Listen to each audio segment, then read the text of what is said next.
Welcome back to Les Schwab Tire Center's Outdoor GPS, presented by Fisherman's Marine and Outdoor. Welcome back, everyone. Look who we've got in the studio, Mr. Phil Pirone. He is the owner of Procure, 41 years. Yeah, 41 years, August, yes. No kidding, man. Yeah. A quick story. I know I've mentioned it to a lot of other folks over the years, but first time I met Phil, I was working for one of the All Sports. Anyway, back in the day, back in the early 90s is when I had the chance to meet you. And I was delivering everything myself. You were in the back of your truck. Your truck was pink. You were pink. Every box back there was pink. Jason was already in his 30s at that time. But 41 years. Did you ever expect it to go this far and now be literally a worldwide company? You know, it's, I've been blessed. I mean, I really, not only has Procure done really well, but Jason and Steve have allowed me, you know, I live in Mexico a lot of the year now, 6 months a year in Mexico, in La Paz, and allowed me to be really just, as I get older, do what I want to do. Sure. But also, some of my employees have been with me for over 30 years. Wow. And that's one of the things I'm most proud about, is that I've always wanted to be, I know I'm not a perfect boss, but a kind-hearted boss that gets things done but treats people with dignity and treats them right and treats them like a second family. And I think Jason will agree. Oh, yeah. It's a special mindset there. We have little fiestas and parties, and we get along really great. But they are the reason we put out such great product, because they've been making product for us. They know what they're doing. They are experts at what they do. So all of these gels and scents are all made out of real bait. We're the only people who do it out of, we got 5 freezers, big 40-foot freezers, stuffed full of real bait. And you gotta know what you're doing, otherwise you got stuff that blows up on the shelf. So what we have is a real advantage, because when I started Procure, and we had the A-Cure, of course, well, how we started, we were the first people to have an A-Cure on the market. But then as we started to develop the scents, nobody could figure out how to make it out of real stuff. And we did. It became so critical, okay, to how you exactly how to do it right.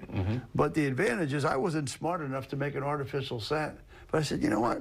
They've been eating sardines and herring for 1,000,000 years. Let's see if we can make something out of real stuff. And other people will sense it. Oh, you can't do that. We've tried. And I don't know how it worked out. I don't know what it was, but we figured out how to make real bait, not have it spoil. And it's been a success because we amplify it with amino acids. We put in UV to make fish brighter, so fish can actually see the scent on a lure.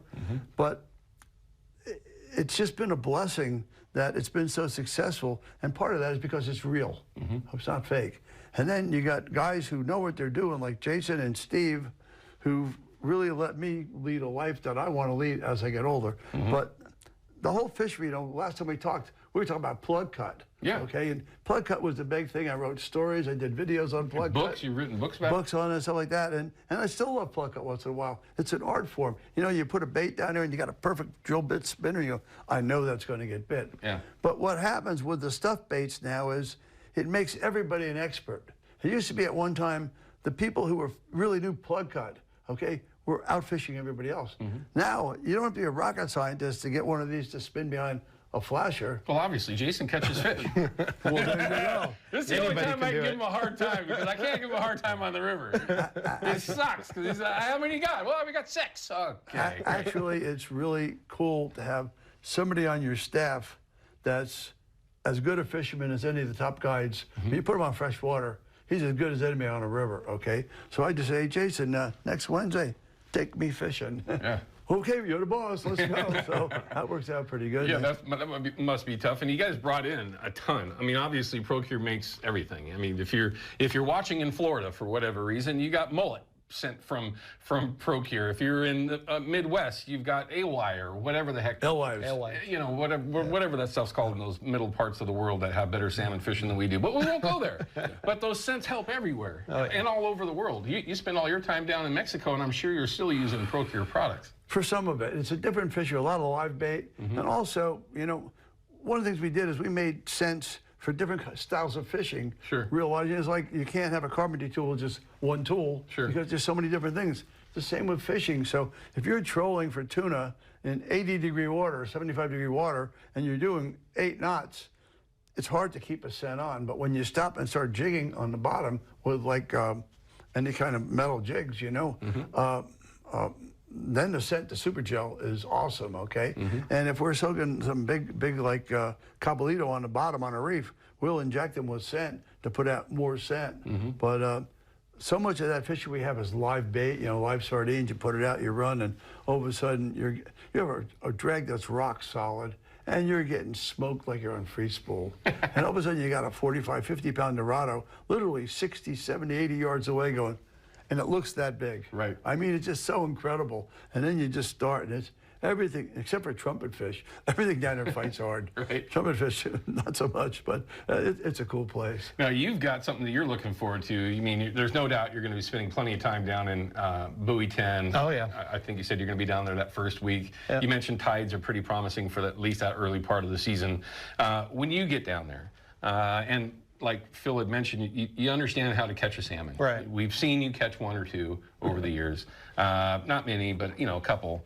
Are you going to be running straight bait, or are you going to be doing what a lot of people are doing, stuffer baits Honestly, with something in there and some procure? Yeah, honestly, a lot of time anymore, it's depending on water temperatures. If like last year, the river was a little bit cooler than normal down there than years past, and we ran more of the spin fish and super baits and things like that, and we were running tuna with krill powder, and it just depended different formulas for whatever fishery it was, but. This year, it seems like the water's a little warmer than it was last year, and I might probably be using more spinners with super gel on them. Yeah. But just, a lot of times I usually still have a tray or two of bait with me, but a lot of times anymore, gosh, it's less to deal with just to run the hardware. So spinners, stuffer baits, I mean, we've got so many different versions of stuffer baits now, and so many of them are extremely effective. And quite honestly, all of them are. It all depends on how you fish them, and as long as you present them the way that you're supposed to. When you head down there, that first day that you're there, you haven't been on the water yet. You're probably going to be there on opening day. Right. What are you going to be starting out with on all your rods? I'll probably have a set of rods rigged up with super baits and spin fish, and then I'll probably have another set of rods rigged up with spinners. Okay. And I'll probably, honestly, for the first thing in the morning, I'll probably start out with spinners. Okay. And just let everything kind of lead me to. Are you going to start your season out right from the get-go with 360s, or are you going to start out with inlines with fish? No, I'll probably start out with just 360s and spinners, and spinners or super baits, yeah. And just work the tides until you find the fish. Yep. Right. That's honestly, I think that's more important factor down there than anything is tides. It's being in the right place at the right time, and a lot of times when you catch those fish flooding through, you're going to get them. Now, how's it been for you and for those that are watching? You know, there's a lot of people that go down there for the first time. Right. Let alone understand how to do it safely, what the tides are really doing, don't get yourself caught in the wind. You know, there's a number of things that you have to know about just for pure safety. But that aside, when you get down there with the tides the way they are in that first week, is it an early morning show for you with those tides? Or are you going to be later on? It's not so much time of day. It's more or less on those softer tides, those fish are going to kind of hold up in the estuary further, and a lot of times you're not going to have the big pushes that are flushing fish in and out. And a lot of times you can kind of keep up higher in the estuary, up towards anywhere from Tongue Point down to the bridge, or even lower if you want. But those fish will hold up at that top end, and so I'll probably those first few days they're really soft tides, so I'll probably stick up a little higher. Is it typical to have a good opening week, you know, the beginning of August? I mean, a lot of it depends on tides and if the conditions are right. This year, I think the opening weekend's probably going to be pretty good. Now, Phil, you've been fishing down there for a long time as well. New school, old school. Old school will be like kind of what you were talking about, running cut plug herring. You know, some folks are still using divers. A lot of folks are still using fish flash. They haven't changed what they've done in the last 20 years because they still catch fish, right? I mean, all these things are tools that we can use in a number of different ways. Heck, go back to the Tolman Thumper red and white blade. That's still one of the most popular baits down there and catches fish everywhere. If you were to go down there, I know you're going to be in the boat with him, but if you were to go down, are you still going to drag some herring around, or are you just going to stick with the new school style? I think when you go to plug cut herring, you're using different speeds, okay? True. So a lot of these lures, if you get trolling at plug cut speed, the lure, the spinner, or the plug and the flash is not going to do what you want. So it's either all or nothing to me. I mean, I think if you're going to run herring, you run herring. And you get your speed just right for herring, okay? You see what that roll is, if you have a flasher in front or a little, I like a little dodger, okay? I want to see what that's doing. But then again, it's like out in the ocean. If you're trolling for spinner, for silvers, okay, and you're using a sling blade or whatever kind of flash you're using, you're going 2.5, 3 knots. And a plug cut, it's going to rip it right off. Sure. So if you want to run plug cut, then run plug cut. But don't try to do one on one side, one on the other. I don't think it works that well. All or nothing. Yeah. What do you think? Yeah, no, I'd agree. I mean, speed is obviously going to be key. You go a little bit faster with the 316 than say you would with a fish flash. Now, let me ask the question a different way. If you were in your own boat and you went down there, Jason's out doing his thing, not catching nothing, and you're out in your boat on your own, are you going to still be running cut plug?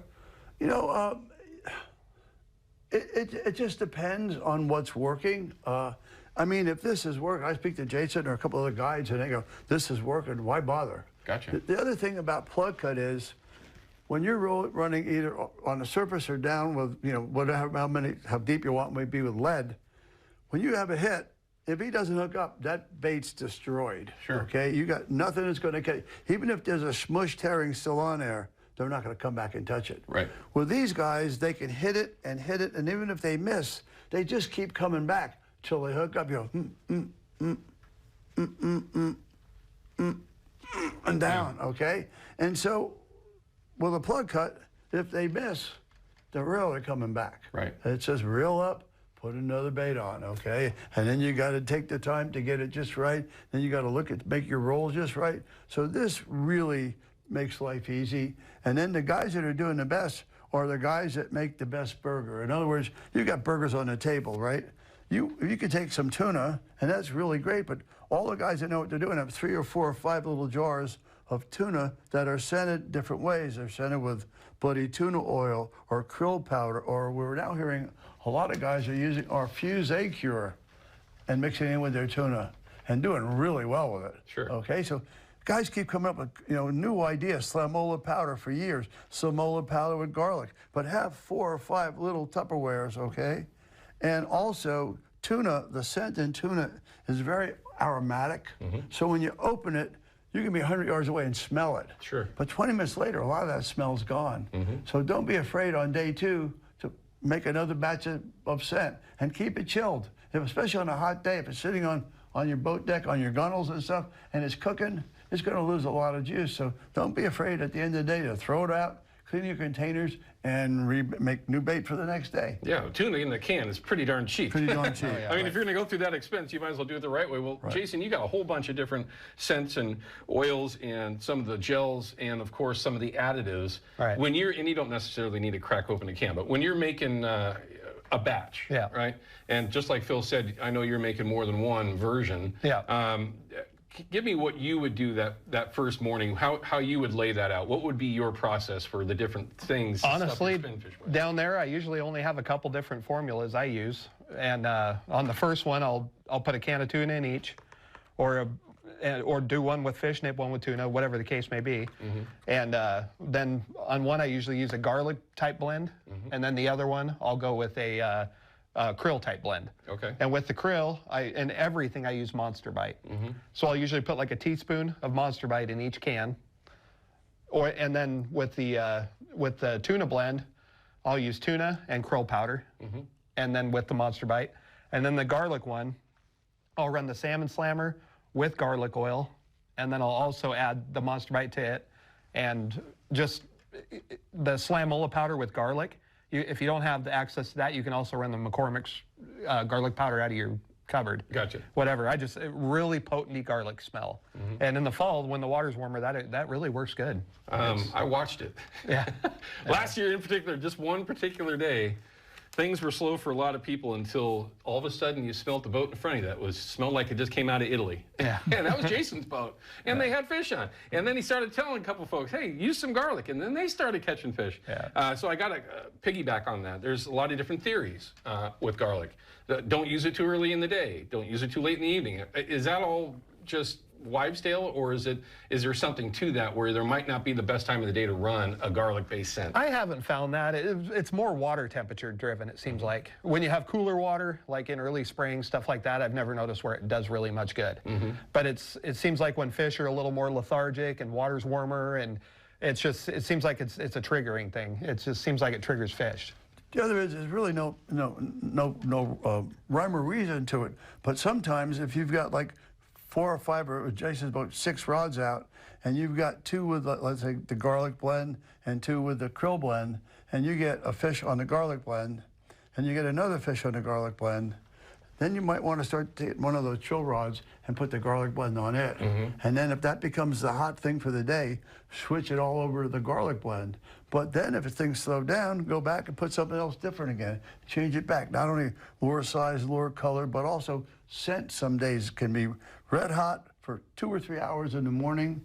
And sometimes it's a pattern. When Jason's on the water all the time, he sees a pattern develop, okay? So he'll know that about 10 o'clock in the morning, the krill, they just stop biting the garlic, okay? But then they'll go to something else. And so you got to change it up and not go with just one thing. Gotcha. Yeah, like last year, like I was saying, with the water being a hair cooler last year, a degree or so cooler, I noticed the krill powder. I was just putting that in everything, and that made a really big difference. And I've found that in a lot of things. That krill powder is, I add that in with eggs. If I'm on certain rivers during certain fisheries, I'll put krill powder in there, and it makes all the difference sometimes. Yeah. So a little bit of additive, something a little bit different for to see. A better burger. A better burger. I like that. That's the way to do it. Okay, so there's a number of different things that you can utilize from Procure that can help you be more proficient at it, right? Or at least have an advantage if you didn't do it. One of them is going to be the Brine and Bright for your baits. It doesn't matter if it's herring or anchovy. Those are going to help toughen those baits up so that you can get a little bit more time with them, right? If you're going to be running those. But if I don't ask this question, I'll be screwing it up. Luckily, all the stuff for baits that are out there, one of my sponsors, at least somewhere, is there a time that you like a spin fish as opposed to a cut plug, as opposed to a original super bait, or now the skinny mini, or even the different sizes? Is there a time when you're going to go, I don't really want that style, I want this style? For that fishery, I don't know. I think it's more personal preference and whatever you're most confident in. I think they all catch fish, but it seems like that down there a lot of times they'll all catch fish. I think it's more or less being in the right location, the right smells, everything's kind of got to line out. Okay, so let's go to the next step, spinners. Soft spinners, wired spinners. I mean, there's a debate to be had there. Depending on who you're talking to, somebody's going to say, well, a wired spinner's better, or you're going to talk to somebody that's going to be, no, a soft spinner's better. I mean, so everybody has a different take there. It's a different conversation. But with spinners, are you using, obviously you're going to be using the gel scents, but do you do the same, do you have the same theory as far as the krill and the garlic and a fish-based scent as you would with your stuffer baits? Yes. Yep. But most of the time with spinners, if I'm running those, the waters are a little warmer, and most of the time it's going to involve garlic. Okay. And a lot of times I'll either be running the bait sauce and garlic, or I'll run the salmon slammer and garlic. Okay. And those two are pretty consistent. Yeah, salmon slammer have been my favorite scent for 100 years for a reason. It just works everywhere. Yes. Now I got to kind of switch gears a little bit here. How the hell did you come up with so many different scents for salmon and steelhead?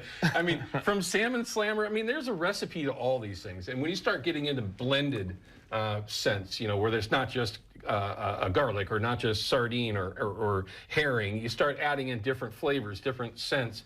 How does that mad science actually work? How did that process kind of come up for you when you first started coming up with those? I've always held the philosophy that you shouldn't ever be status quo, and you can always improve products. And one of the things we did from the very first time we put product on the market is said to our guides, who I really love our guides with the feedback we have from our guides, is what do you think we could do that's better, or what's working for you? Or guy says, you know, man, I tell you what, this garlic, really garlic? You're kidding me. No, I'm telling you, man, I am knocking the snot out of them with garlic. Okay, well, let's try a little bit of garlic. And all of a sudden, like, holy moly, it works. So I actually asked some biologists, why does anise and garlic work on fish. I mean, it's like, you know, I mean, should we try oregano or, you know, I don't know, shiaka sauce? I mean, but it might work. I don't know. But they said that the molecules that make up the garlic and the anise adhere the receptors in a salmon, sealet, and trout are very, they absorb and attract those molecules from the garlic and the anise. Interesting. And that's what they told me, because there's a taste and a scent and a smell that all affect how fish bite. Sure. So this is why sometimes, like with the water solubles, like when we were doing the twitching and put the water soluble on, that puts out such an amazing amount of scent right away.